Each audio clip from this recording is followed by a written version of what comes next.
자, 우리나라는 전 세계에서 가장 명품을 사랑하는 나라 중 하나입니다. 모건 스탠리에 따르면 2022년 우리나라의 1인당 명품 소비액은 325달러로 전 세계 1등을 기록했다고 합니다.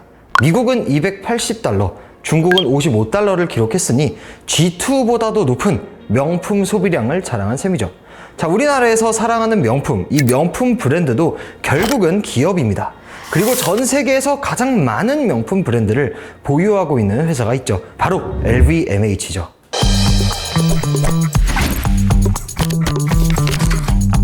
LVMH의 풀네임은 루이비통 모ët 헤네시입니다. 명품 가방으로 유명한 루이비통, 샴페인으로 유명한 모ët 샹동, 그리고 꼬냑으로 알려진 헤네시 브랜드 이름을 합친 기업이죠.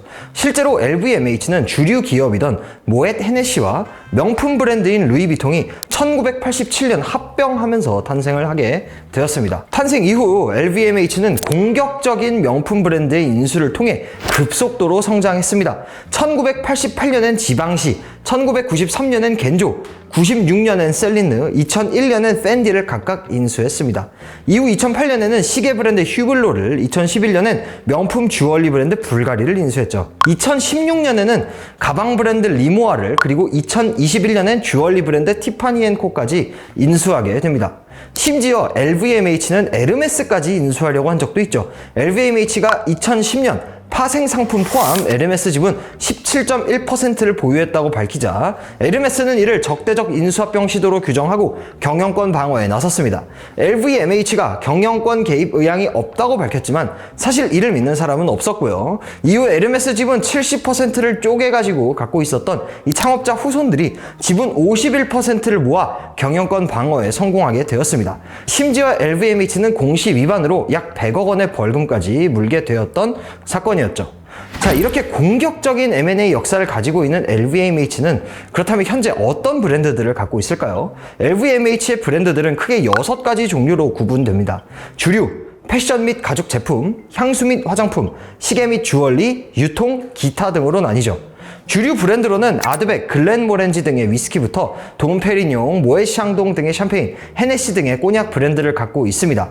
가장 유명한 패션 및 가죽 브랜드로는 디올, 셀린느, 펜디, 겐조, 지방시, 루이비통, 로에베, 벨루티, 리모아, 모이나 등을 갖고 있습니다. 주얼리 및 시계 브랜드로는 휴블로, 태그호이어, 프레드, 쇼메, 불가리, 티파니앤코 등이 있죠.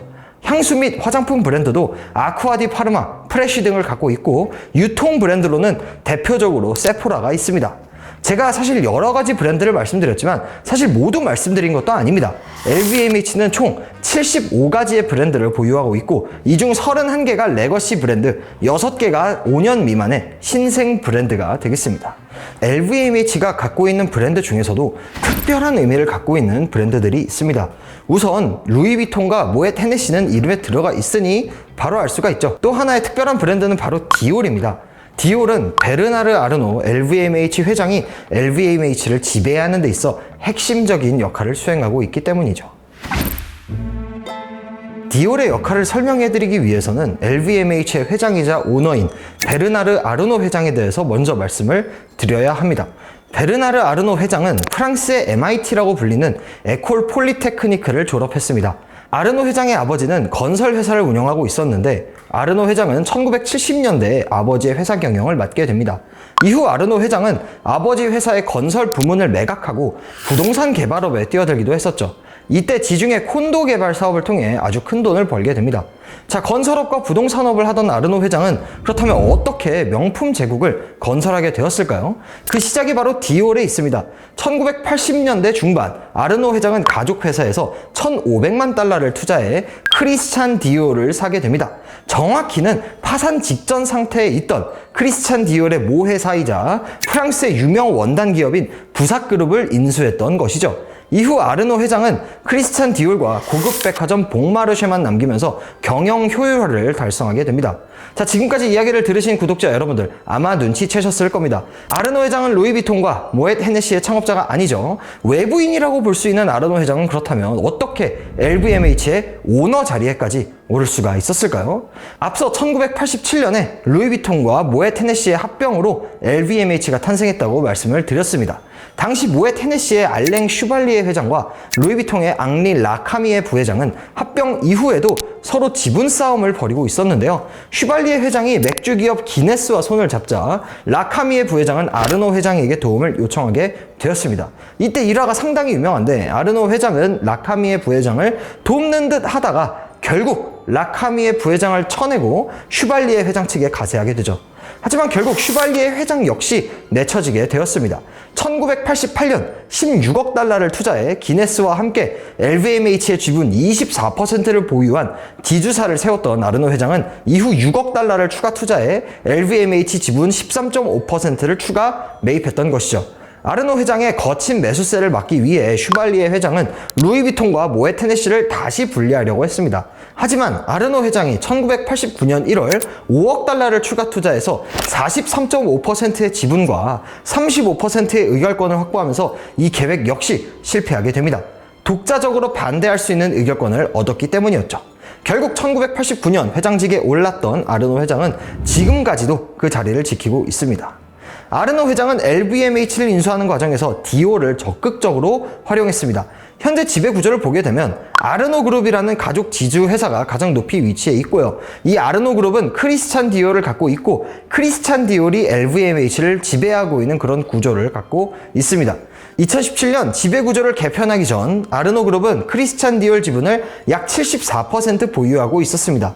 이때만 해도 크리스찬 디올은 자체적으로 사업을 하고 있었죠. 하지만 2017년 아르노 회장은 131억 달러를 투입해서 지배구조를 단순화했습니다. 이때 크리스찬 디올 주식을 공개 매수해서 아르노 그룹의 지분율을 97.5%까지 끌어올렸습니다. 크리스찬 디올은 LVMH의 중간 지주회사로 재편되었고 보유하고 있었던 모든 브랜드는 LVMH의 산하로 통합되게 되었습니다. 크리스찬 디올은 LVMH 지분 41.24%와 의결권 56.49%를 갖고 있는 최대 주주입니다. 또 아르노 그룹은 LVMH 지분 6.23%와 의결권 6.97%를 직접 보유하고 있죠. 자, 과감하게 수없이 많은 M&A를 성공시키는 과정에서 캐시미어를 두른 늑대라는 별명을 얻은 아르노 회장은 한때 전 세계 부호순위 1위에도 오르기도 했습니다. 6월 13일 기준 일론 머스크, 제프 베조스에 이어서 부호순위 3위에 랭크되어 있네요. 현재 아르노 회장은 후계를 생각해야 하는 나이입니다. 최근 LVMH 회장의 정년을 75세에서 80세로 연장하면서 승계를 위한 시간을 벌었지만 1949년생으로 만 75세인 아르노 회장이 고령인 것은 사실입니다. 아르노 회장은 2030년까지 현장 경영에 나설 수 있습니다. 아르노 회장은 2번 결혼해 슬하에 4남 1녀를 두고 있는데요. 장녀이자 크리스찬 디올의 CEO인 델핀 아르노가 유일하게 LVMH 최고경영위원회에 참여하고 있습니다. 장남인 앙투안 아르노는 벨루티를 거쳐 LVMH의 이미지를 담당하고 있고요. 차남인 알렉산드르 아르노는 리모아를 거쳐서 티파니의 부회장으로 있습니다. 걸그룹 블랙핑크의 멤버 리사와 열애설이 있는 셋째 아들 프레데릭 아르노는 태그 호이어를 거쳐서 LVMH의 시계 및 주얼리 부문을 이끌고 있고 막내인 장 아르노는 루이비통의 시계 부문을 이끌고 있습니다. 자, 이 LVMH가 세운 명품 제국의 위대함은 경쟁사와의 비교에서 더 여실하게 드러납니다. LVMH의 대표적인 경쟁사로는 캐링그룹, 샤넬, 버버리, 에르메스 등이 있는데요. 캐링그룹은 구찌, 보테가 베네타, 발렌시아가, 부쉐론, 생로랑, 알렉산더 맥퀸 등을 보유하고 있는 명품 브랜드 그룹입니다.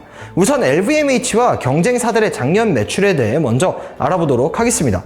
6월 13일 환율 기준으로 작년 LVMH는 무려 127조 8,596억 원의 매출을 올렸습니다. 다른 경쟁사들은 어땠을까요? 두 번째로 많은 매출을 기록했던 캐링그룹은 29조 394억 원에 그쳤고요. 3등이던 샤넬은 27조 1243억 원의 매출을 올렸습니다. 에르메스와 버버리는 각각 19조 9232억 원, 5조 2088억 원의 매출을 달성했네요. 즉 LVMH는 나머지 4개 경쟁사의 매출 합계인 81조 2957억 원보다 무려 46조 5639억 원 많은 매출을 달성했다는 의미가 됩니다. 물론 LVMH는 주류와 유통 매출이 포함되어 있습니다. 이로 인해서 매출이 압도적으로 높을 수 있다, 이렇게 생각하실 수도 있겠죠. 하지만 다른 경쟁사들도 뛰어들어 있는 패션, 주얼리, 화장품 등의 사업으로만 좁혀보더라도 상황은 크게 다르지 않습니다. LVMH의 패션 및 가죽 제품 사업부 매출은 62조 6,032억 원, 화장품 및 향수 사업부 매출은 12조 2,789억 원, 주얼리 및 시계 사업부 매출은 16조 1,871억 원을 각각 기록했습니다. 이들의 매출 합계는 91조 692억 원으로 4개 경쟁사들의 매출 합보다 여전히 높다는 것을 알 수가 있습니다. 영업이익으로 넘어오게 되더라도 상황은 달라지지 않습니다.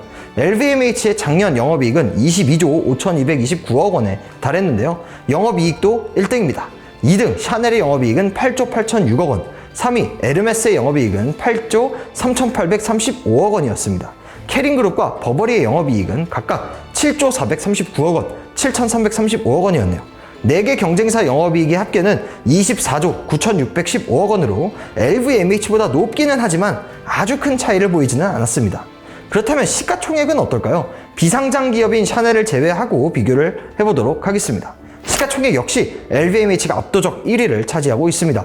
현지 시간 6월 12일 종가 기준으로 봤을 때 시가총액을 13일 환율 기준으로 바꾼 결과 LVMH의 시가총액은 541조 6,385억 원이었습니다. 이날 삼성전자의 시가총액인 469조 2,249억 원보다도 많네요. 2위는 에르메스로 337조 2,567억 원의 시가총액을 기록하고 있었습니다. 3등과 4등은 캐링그룹과 버버리로 각각 58조 427억 원 그리고 6조 5,143억 원의 시가총액을 기록하고 있네요. 자, 오늘은 베르나르 아르노 회장이 어떻게 명품 업계에 뛰어들고 LVMH를 둘러싼 이 경영권 전쟁에서 승리한 뒤에 세계 최고의 명품 제국을 세우게 됐는지 알아보았습니다. 사실 유럽의 명품 브랜드들은 오랜 역사를 자랑하고 있습니다. 오랜 역사를 자랑하는 만큼 각자 도생하던 게 어떻게 보면 전통적인 모습이었죠. 아르노 회장은 이런 경영 방식을 깨버린 인물입니다. 단일 브랜드를 열심히 키워나간 게 아니라 여러 브랜드를 M&A를 통해 인수해서 하나의 거대 그룹을 만들어버렸던 것이죠. 여기에 중국, 한국과 같은 여러 나라들의 명품 소비량이 급증하면서 규모의 경제를 통한 엄청난 성장을 할 수 있었습니다. 기존 경영 틀을 깨버리는 과감한 도전, 분명히 배울 점인 것 같네요.